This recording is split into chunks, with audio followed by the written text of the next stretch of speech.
Oh,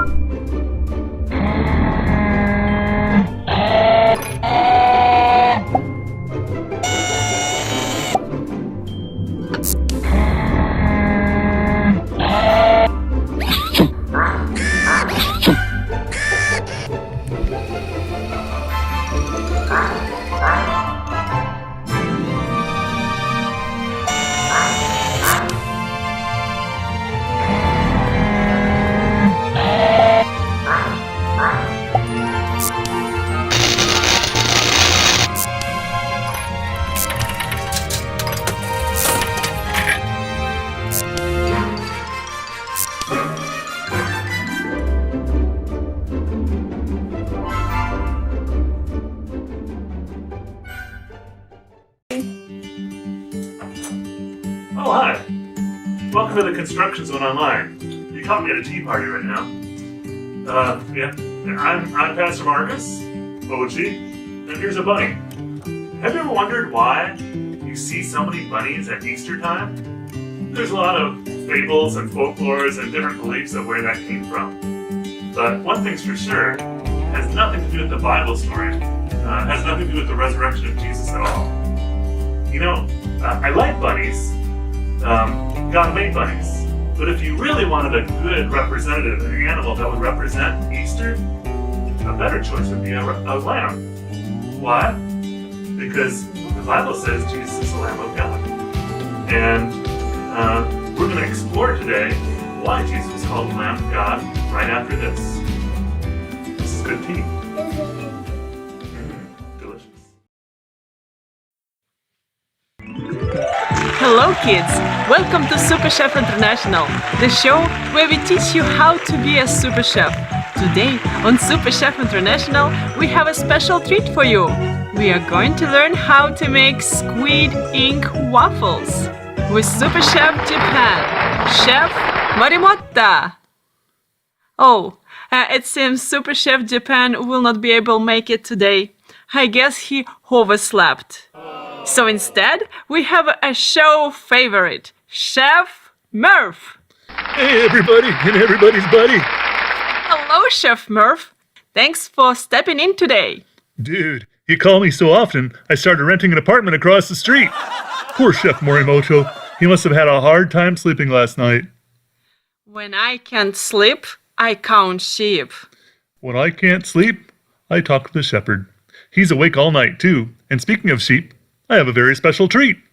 I don't dare ask. Nope, it's not Sloppy Joe's. We're going to make sheep snacks.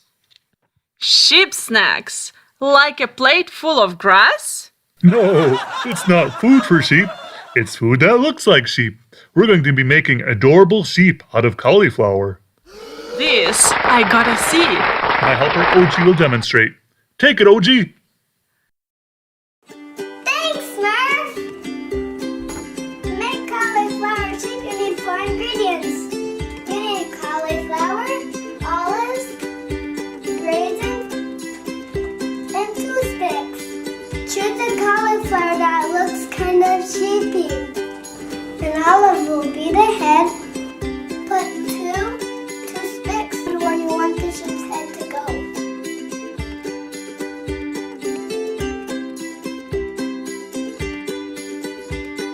There's his head. Now you're going to use the raisins to make the sheep's legs. We cut the toothpicks in half to make the sheep's legs shorter.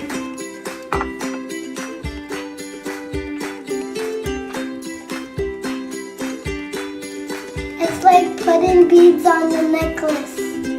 Be careful, the toothpicks are sharp. You might need help putting in the cauliflower. There it is. It's so cute. Now back to you, Murph.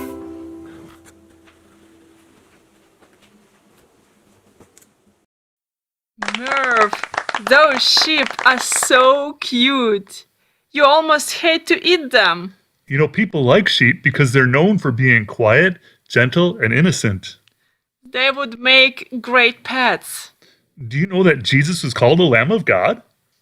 Because he was innocent, right? Right, but also because followers of God had to sacrifice a lamb to cover their sins. Jesus was the perfect sacrifice for all of our sins. He saved the lives of a lot of sheep too. I guess he did. But more important is that he washed away our sin. That's why I have peace in my heart and I can sleep easily. So there you have it, folks. Another wonderful recipe from the files of Chef Murph. This is Helen, and we will see you next time on Super Chef International.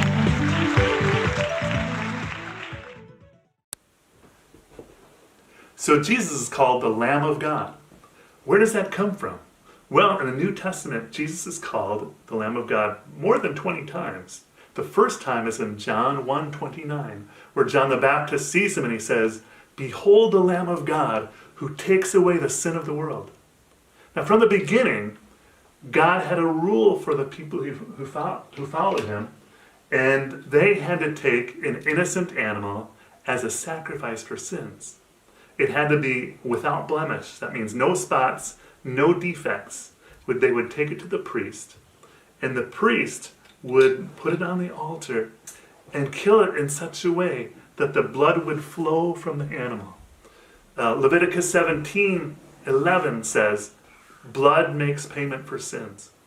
And this was a temporary solution. This only covered the sins of a person for a time, and then they had to periodically come back and do it again.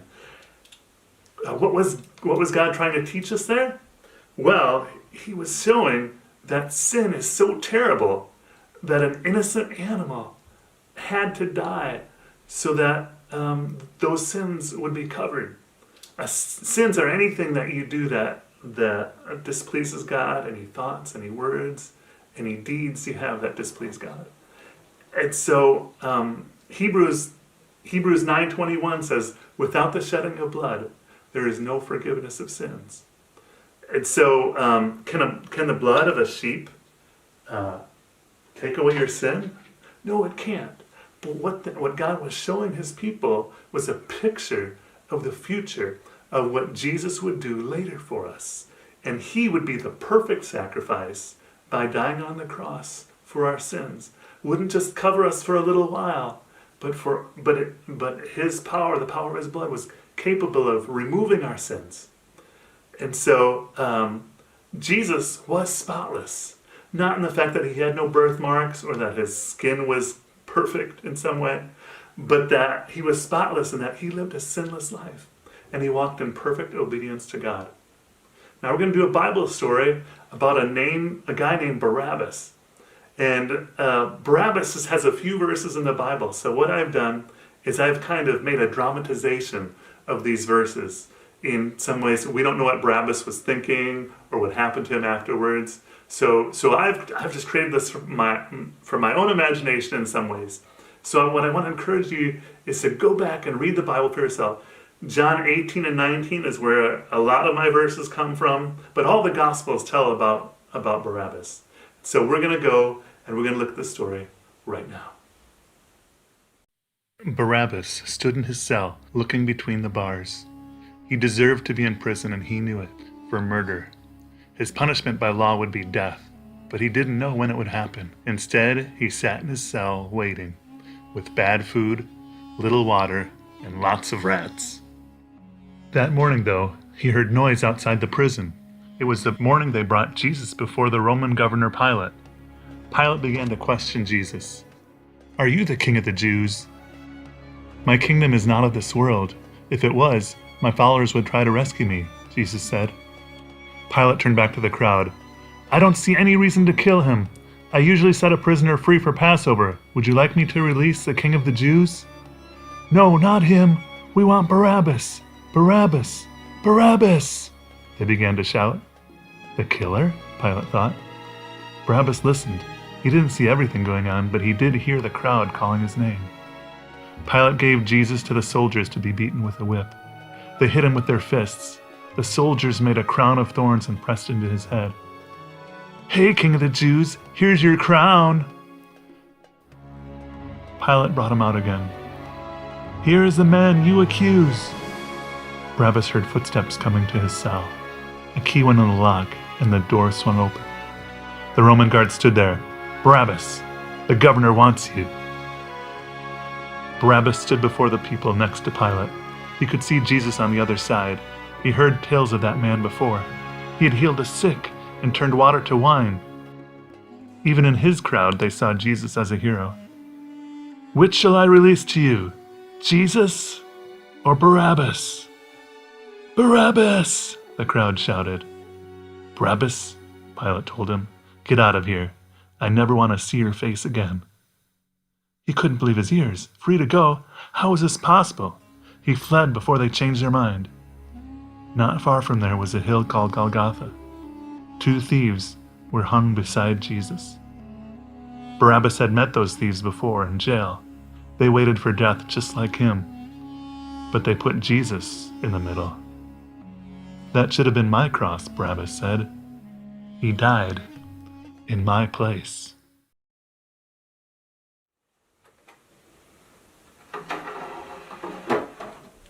We don't know what happened to Barabbas after he was set free from prison, set free from his life sentence.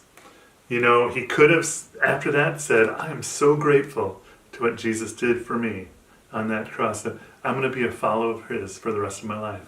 Or he could have said, "Thanks for the gift, thanks for my life. I'm just going to live my own way now, go back to the crime he used to commit." But I want to tell you that you and I, in this story, are like Barabbas. You have a choice today, whether you're going to receive the gift that God gave you, or say, "You know what, I'm just really not that interested." Jesus took my sins. He took my cross. He took your sins and your cross. And so I want to invite you today and every day to say, "I'm going to be a follower of Jesus." Let's pray. Heavenly Father, thank you that you sent your Son Jesus as the Lamb of God that takes away the sins of the world. Lord God, I pray that you will forgive me of my sin, that I can be a follower of you, that I can be accepted. I'm accepted into your family, and I'm grateful for that. I pray your blessing over everyone watching this right now. I pray that we would all choose today to follow you, Lord Jesus. In the name of Jesus I pray. Amen. Well, thanks for watching. See you next time. Go. Hey, hi kids, I'm Drew the Lion, and this is OG. This is the part of the show that's created by you. Last week we did a fort building challenge, right OG? And so let's take a gander at who completed the challenge. First, here's Fort Caleb. Now, the fort that Miles and Marshall made. Here is Nolan and Jonas's fort. Alright, and here is Fort Declan. And here is Fort OG. That's you. And then finally, Fort Masha. Alright, so now we're going to draw a name. OG's going to draw a name from the hat from all the fort builders. So what do we got here? Pull it out.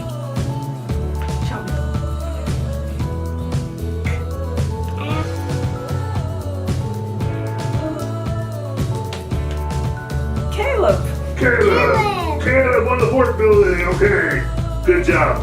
So, let's see now. Next week, congratulations, Caleb, first. Now, this week's challenge, we talked about the Lamb of God. So this week, you get to make a lamb. We made ours out of cauliflower, but you can make it out of whatever you have. You can even turn your dad into a sheep. Not that I'm trying to influence the vote or anything. So, until next week, happy sheeping! Come on.